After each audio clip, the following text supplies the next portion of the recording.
बिस्मिल्लाहिर्रहमानिर्रहीम, अस्सलाम वालेकुम, वेलकम टू द बीनर सलीम शो। मसला ये है कि इमरान खान साहब जो हैं वो बंद गली में चले गए हैं और इमरान खान की बंद गली में जाने से सबको मसले होते हैं क्योंकि वो अपने इश्यूज़ को नेशनल इशू बना देते हैं। अब इमरान खान साहब के बंद गली में जाने से उनके जो सपोर्टर्स हैं, उनके जो इत्तेहादी हैं, उनके जो सहूलतकार हैं, मतलब अच्छा नहीं, एक मिनट, सहूलतकार का मतलब ये नहीं है कि आप इस्टेब्लिशमेंट पे चले जाएं। सहूलतकार का ये मतलब है कि जो सियासी गंद डालने में उनको सपोर्ट करते हैं। नाम लेती हूँ, अभी हौसला करें, सब कुछ एकदम से थोड़ी ना बता देना है। जब वो बौखला जाए ना और जब वो किसी एक तरफ ना टिके तो ये एक सबसे बड़ी एग्जांपल होती है कि भाई इंसान जो है उसने अपना केस लूज़ कर दिया और वो बंद गली में चला गया। जैसे कि अब शेख रशीद साहब की हम सबसे पहले बात करते हैं। शेख रशीद साहब ने भड़क मारी, मतलब लगातार 3 दिन प्रेस कॉन्फ्रेंस में टेलीविजन के सामने आकर वो ये कहते रहे कि आसिफ अली जरदारी ने साजिश की है इमरान खान को कत्ल करने की और एक कलादम तंजीम के साथ मिलकर के साजिश की है। 3 दिन आपने नोटिस करना है, ये नंबर ऑफ डेज लगातार कहते रहे। फिर क्या था, पुलिस ने बुलाया। जब पहले पुलिस ने बुलाया तो बैंड बज गई, डर गए, नहीं गए पुलिस के पास। उसके बाद अगले दिन हैंड रिटन, मुझे नहीं पता, खुद लिखा, वकील ने लिखा, हाथ से लिखा हुआ जवाब जमा कराया कि भाई नहीं वो मैं थोड़ी ना कह रहा था, वो तो मैंने तो इमरान खान के बयान को कोट किया था, लेकिन हाँ मुझे नहीं पता, मेरे पास कोई सबूत नहीं है कि भाई आसिफ अली जरदारी ने कोई साजिश की कि नहीं की। उसके बाद जी पुलिस को जब ये जवाब मिला तो पुलिस ने दोबारा नोटिस किया, दोबारा बुलाया कि भाई आप अब ये पहले साबित करें कि आपके पास सबूत नहीं है, क्योंकि जाहिर सी बात है पुलिस के भी डिफरेंट एक तरीके होते हैं डील करने के। भाई ये ऐसा तो नहीं है कि कहीं शेख रशीद साहब को किसी ने डरा दिया हो और इसलिए वो सबूत ना दे रहे हैं, तो अब ये साबित जो आपने लिखा हुआ है उसको साबित करना पड़ेगा। सिंपल सी बात है, जो शेख रशीद साहब ने लिख के दिया उसको साबित करना पड़ेगा। उसके लिए जब पुलिस ने नोटिस किया तो शेख साहब भागे अदालत, और अदालत में जब पहुँचे तो अदालत ने रियायत दी उनको। अदालत ने जो है पुलिस का नोटिस उसको मुअत्तल किया। जैसे वो पुलिस का नोटिस मुअत्तल हुआ, शेख रशीद की तो खून बढ़ गया। उनको ज़रा थोड़ा हौसला हुआ कि अच्छा यार, मतलब अब मैं अरेस्ट नहीं होऊंगा, मेरे खिलाफ कोई कार्रवाई नहीं होगी। वो फिर से आ गए उसके ऊपर, कभी मानते हैं कभी नहीं मानते, किसी तरफ टिक नहीं रहे हैं। भाई आप एक दफ़ा मान लो ना कि आसिफ अली जरदारी ने का हाथ है कि नहीं है, फिर आगे उस चीज़ को प्रोसीड करेंगे। आसिफ अली जरदारी ने ऑलरेडी मतलब देर नहीं की और फ़ौरन उन्होंने जो है लीगल नोटिस भेजा, क्योंकि मामला बहुत ज़्यादा सीरियस है।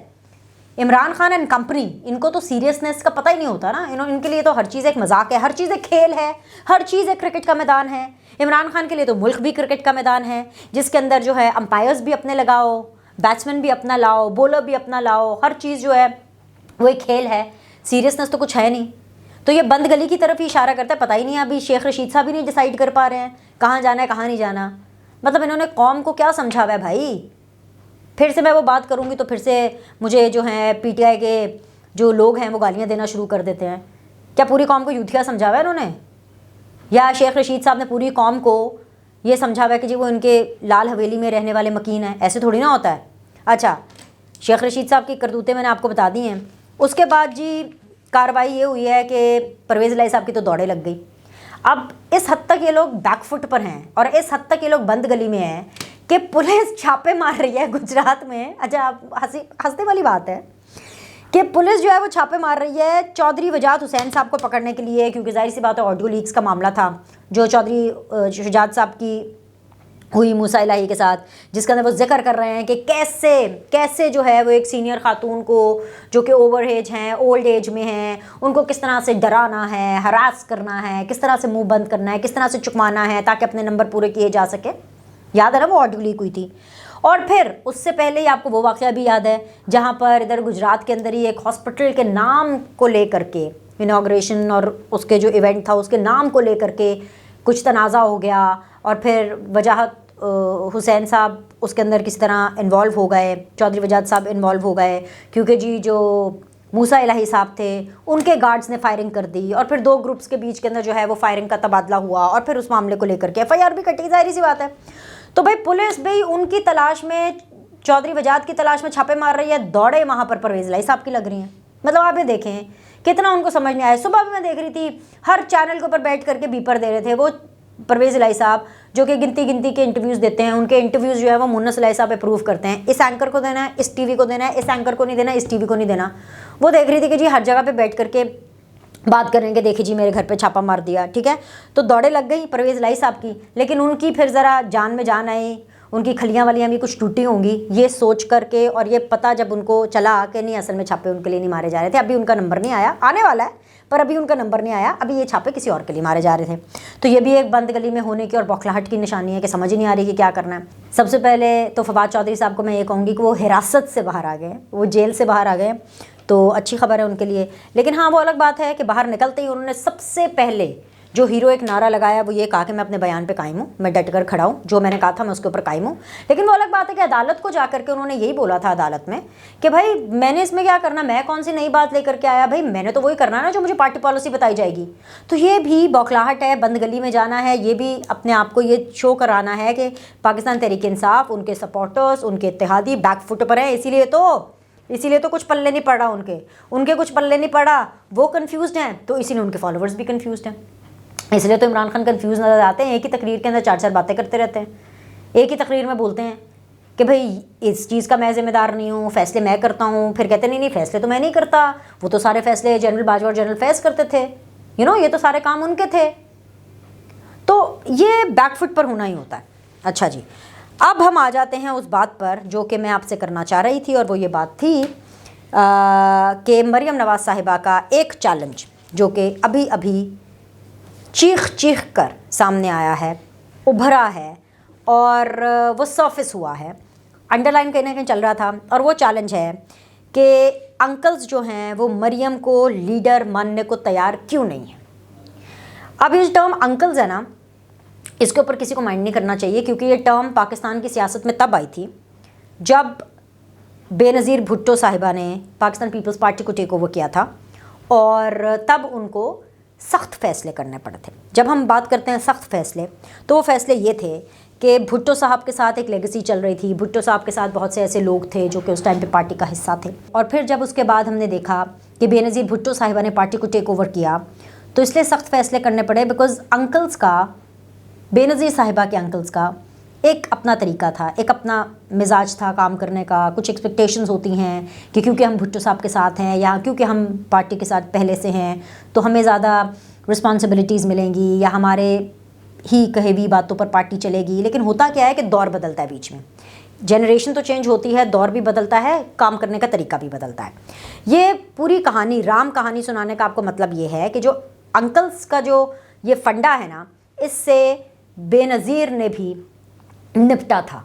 और खैर बेनज़ीर की तो क्या ही बात है, उन्होंने क्या खूब निपटा। पार्टी एक तरह से नई हो गई, और वो पीपल्स पार्टी चारों सूबों की पार्टी, चारों सूबों की जंजीर, इसीलिए बेनज़ीर कहते थे।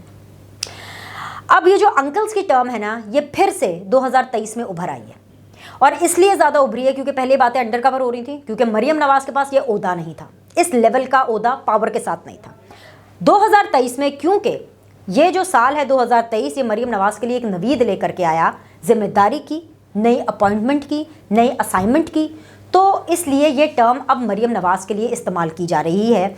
और मरियम नवाज़ के लिए जो अंकल्स हैं वो रुकावट भी बन सकते हैं, सपोर्ट भी बन सकते हैं। ये मरियम नवाज़ का सबसे पहला इम्तिहान है, इसलिए क्योंकि पहले इम्तिहान में ही जब मरियम नवाज़ लैंड करती हैं पाकिस्तान, तो उसमें एक री इमेजिंग पाकिस्तान के नाम से जो सेमिनार हो रहा है, जिसको मिफ्ता इस्माइल साहब, शाहिद खाकान अब्बासी साहब, ये लोग उसके अंदर शामिल थे, ये उस सेमिनार में होते हैं और मरियम नवाज़ को रिसीव करने नहीं आते। चलो कोई बात नहीं, not a big deal, obviously ज़रूरी नहीं है, ये सिर्फ ऑप्टिक्स के लिए अच्छे जेस्चर्स होते हैं, अगर आ जाते हैं तो बहुत अच्छे जेस्चर्स होते हैं। लेकिन जो खबरें सर्कुलेट करी हैं ना कि जी शाहिद खाकान अब्बासी साहब जो हैं वो पार्टी छोड़ गए हैं, वो नाराज़ हैं, ये हैं, उसकी हकीकत हम आपको बता देते हैं। शाहिद खाकान अब्बासी साहब ने अभी तक तो पार्टी नहीं छोड़ी है, उनका पार्टी छोड़ने का इरादा भी नहीं है, वो छोड़ेंगे भी नहीं। शाहिद खाकान अब्बासी ने पार्टी ओहदे से इस्तीफ़ा दिया है, उसकी रीज़न मरियम नवाज़ नहीं है। चौधरी निसार साहब के साथ शाहिद खाकान अब्बासी साहब के मैटर को कंपेयर किया जा रहा है, नहीं कर सकते। चौधरी निसार साहब इस तरह के सियासतदान हैं कि वो उस PMLN से और उस सियासी प्रोसेस और उस सियासी सोच से बिलोंग करते हैं जो ख़वातीन को आगे आने में ज़रा रिलक्टेंट होती है, आगे लाने में रिलक्टेंट होती है। शाहिद खाकान अब्बासी थोड़े से लिबरल सियासतदान हैं, थोड़े से मॉडर्न भी हैं, लेकिन शाहिद खाकान अब्बासी के ऊपर इस्टेब्लिशमेंट की आशीर्वाद भी है। शाहिद खाकान अब्बासी इस्टेब्लिशमेंट को काबिल कबूल थे, इसीलिए जब नवाज शरीफ और शहबाज शरीफ ने मिल करके इनका नाम बतौर वज़ीर आज़म फ्लोट किया और ये डिसाइड हुआ कि इनको करना है, वज़ीर आज़म बनाना है, तो इस्टेब्लिशमेंट ने भी ज़्यादा रिलक्टेंस शो नहीं की और इन्होंने अपना पीरियड ग्रेसफुली पूरा किया। शाहिद खाकान अब्बासी साहब ने, a gentleman, a very good man, no problem in that, कोई दो राय नहीं है इस बारे में।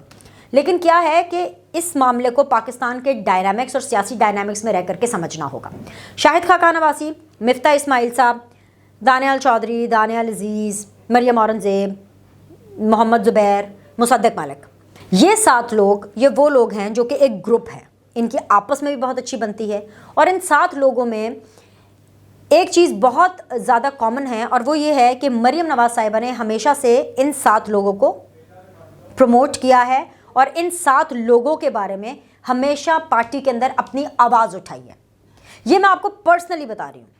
जब बारी आई परवेज़ रशीद साहब के जाने के बाद पार्टी से इस ओहदे पर कि जी वजारत इत्तलात किसको देनी चाहिए, तो मरियम नवाज़ ने मरियम औरंगज़ेब का नाम लिया। ठीक है, अब वो बतौर वज़ीर इत्तलात कैसे काम कर रही हैं, क्या नहीं कर रही, वो मैं आप पे छोड़ती हूँ, वो उसके ऊपर मैं कोई कमेंट नहीं कर रही हूँ। और जाहिर सी बात है वो आप लोग का फैसला है जो देख रहे हैं, और वो पार्टी का फैसला है कि अगर वो समझते हैं कि वो वजारत इत्तलात ठीक तरह से चला रही हैं, ये पार्टी डिसाइड करे, आप लोग डिसाइड करें। उसके बाद जब मोहम्मद ज़ुबैर साहब के हवाले से कोई मौका मिला फ़ैसला करने का, तो ये मरियम नवाज़ साहिबा का डिसीजन था और उन्होंने ये आइडिया फ्लोट किया कि नहीं, हमें गवर्नर मोहम्मद ज़ुबैर साहब को बुलाना चाहिए क्योंकि पूरे पनामा के अंदर इन्होंने डिफेंड किया है। फिर जब वजारत उज़्मा का मिला तो इतनी इज्जत दी पार्टी ने शाहिद खाकान अब्बासी साहब को कि एक वो पार्टी जो कि अपनी फैमिली से बाहर नहीं निकलती, उसने एक आउटसाइडर को अपना वज़ीर आज़म बनाया, अपना वज़ीर आज़म को नॉमिनी बनाया। तो इस्टेब्लिशमेंट की एक आशीर्वाद है, यानी इस्टेब्लिशमेंट को आशीर्वाद से ये मतलब नहीं है कि मैं ये नहीं कह रही कि शाहिद खाकान अब्बासी साहब डेमोक्रेटिक नहीं है और वो इस्टेब्लिशमेंट की साइड पे, no, he is very democratic, लेकिन इस्टेब्लिशमेंट को भी शाहिद खाकान अब्बासी पे प्रॉब्लम नहीं थी। अब ये पूरी कहानी आपको बताने का मकसद ये चीज़ समझाना है कि इस्टेब्लिशमेंट एक तलवार हर एक के ऊपर लटकाती है और इस टाइम पर ये जो तलवार है वो नून लीग पर भी लटकाना, मतलब नून लीग से कहीं ज़्यादा मरियम नवाज़ पर भी लटकाना चाहती है, क्योंकि वो मरियम नवाज़ को फ्री हैंड नहीं देना चाहती कि मरियम अब क्योंकि पाकिस्तान आई है और वो आकर के अपने 5 जो पांडव हैं, यही पांडव ही हुए ना, क्या नाम है ये, खोसा साहब और बकौल मरियम के डैम वाले बाबा एंड बाजवा साहब एंड फैज़ हमीद साहब एंड इमरान खान साहब, इनको रगड़ा लगाए और अपने लिए एक स्पेस क्रिएट करे और उसके बाद वो ऐवान में आकर बैठे या ऐवान के अंदर किसी सीनियर पोजीशन पर आकर बैठे, क्योंकि एस्टैब्लिशमेंट को सलूट करना पड़ेगा एक खातून को, वो सलूट जो वो बेनज़ीर को नहीं करना चाहते थे और शायद मरियम नवाज़ को भी नहीं करना चाहते। ये एक सोच है। तो ये जो एक सोच है ना, ये एक ईगोइस्टिक सोच है, एक मर्दाना ईगो की सोच है। ये जो ईगोइस्टिक सोच है ना, ये इस टाइम पर इस ग्रुप को फॉर्म कर रही है। वो ग्रुप जिसके अंदर मिफ्ता इस्माइल साहब भी हैं, वो पहले, मतलब इन लोगों की आपस में पहले से बनती है। जो 7 लोग मैंने आपको बताया ना, इनकी वैसे ही आपस में बहुत ज़्यादा दोस्ती है, इनकी आपस में बनती है, ये ग्रुप है नून लीग के अंदर।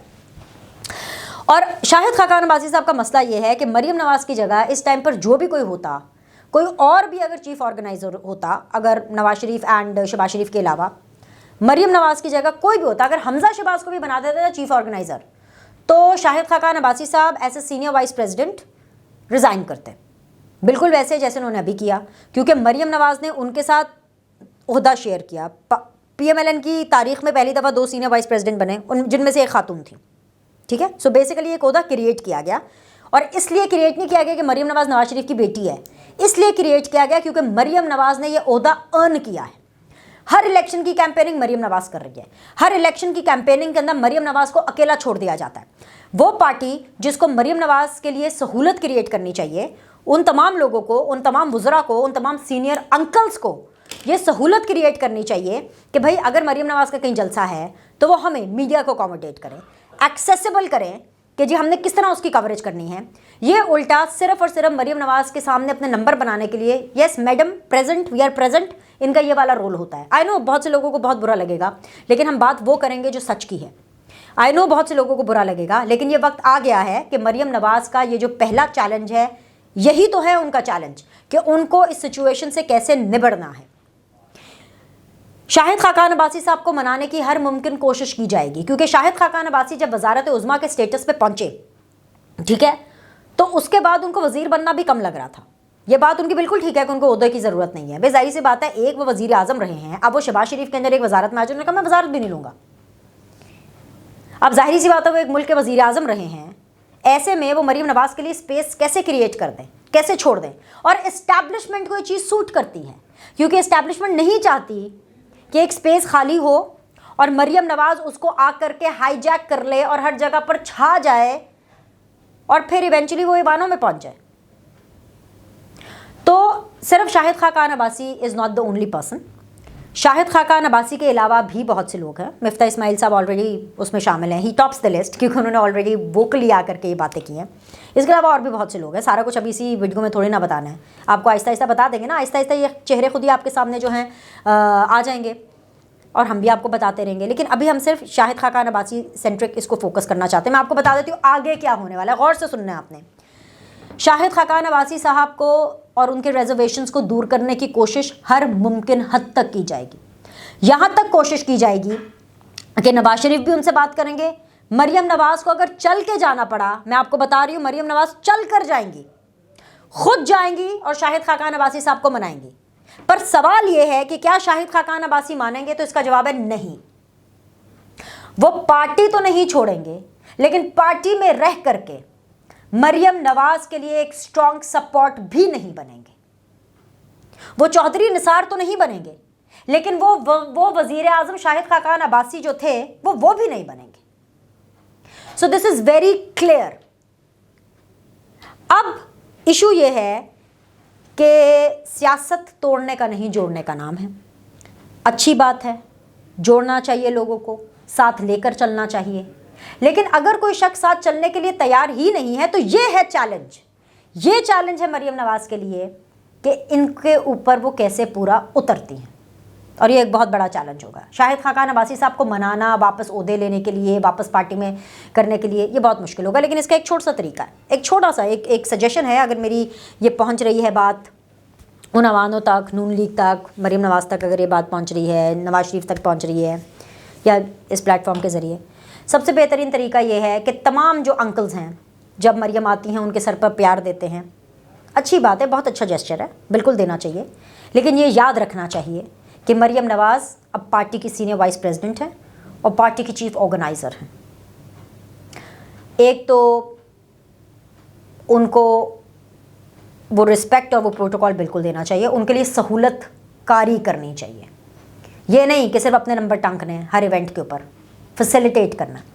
दूसरी चीज़ मरीम ये कर सकती हैं, या पार्टी ये कर सकती है कि वो शाहिद खाकान अब्बासी साहब को, मरीम नवाज़ साहिबा जलसे कर रही हैं, शाहिद खाकान अब्बासी साहब उनको जलसे में अगर अकम्पनी नहीं कर सकते, किसी भी एक जलसे में आ जाए और आकर तकरीर करें। मिफ्ता इस्माइल साहब किसी भी जलसे में जाकर के तकरीर करें। मोहम्मद ज़ुबैर साहब जो हैं किसी भी जलसे में जाकर के तकरीर करें, तकरीर का आगाज़ करें और वही तकरीर करें जो मरीम नवाज़ कर रही है। 5 पांडव की, 5 का टोला, नून लीग की क्या पॉलिसी है, तो ये पता चल जाएगा कि भाई शाहिद खाकान अब्बासी साहब पार्टी के लिए कितना और कैसे काम कर सकते हैं। आई एम नॉट सेइंग कि he is not going to be any good to the party, he is a gentleman, he is a thorough gentleman. लेकिन जब आपको बहुत ज़्यादा एक्सपोजर मिल जाता है, जब आप बहुत हाइट पर चले जाते हैं, मुल्क की वजारत उज़्मा जब आपको मिल जाती है, तो ये किसी के साथ भी होना नॉर्मल है। इसका सिर्फ मरीम नवाज़ के साथ कोई ताल्लुक़ नहीं है, इसका ताल्लुक़ इस चीज़ के साथ है कि भाई मेरे एक रेपुटेशन है, मेरी एक कैलिबर है, मेरी एक क्लास है, और उस कैलिबर और उस क्लास से मैं नीचे नहीं आना चाहता। वज़ीर आज़म तो मुल्क का एक ही होता है, एक ही बनता है। काबीना तो 30 पर भी चली जाती है, राइट। सीनियर वाइस प्रेसिडेंट पहले पार्टी का एक ही था, अब 2 हो गए, कल को 3 भी हो सकते हैं, हु नोज़। सो जो कैलिबर क्लास की बात है ना, दैट्स कॉल्ड पावर पॉलिटिक्स। तो ये एक अच्छा इकदाम होगा अगर उनको रिजर्वेशंस दूर करने की कोशिश की जाएगी, लेकिन ये रिजर्वेशंस दूर होंगे नहीं। लाइक करें, सब्सक्राइब करें, देखते रहिए द बीनर सलीम शो।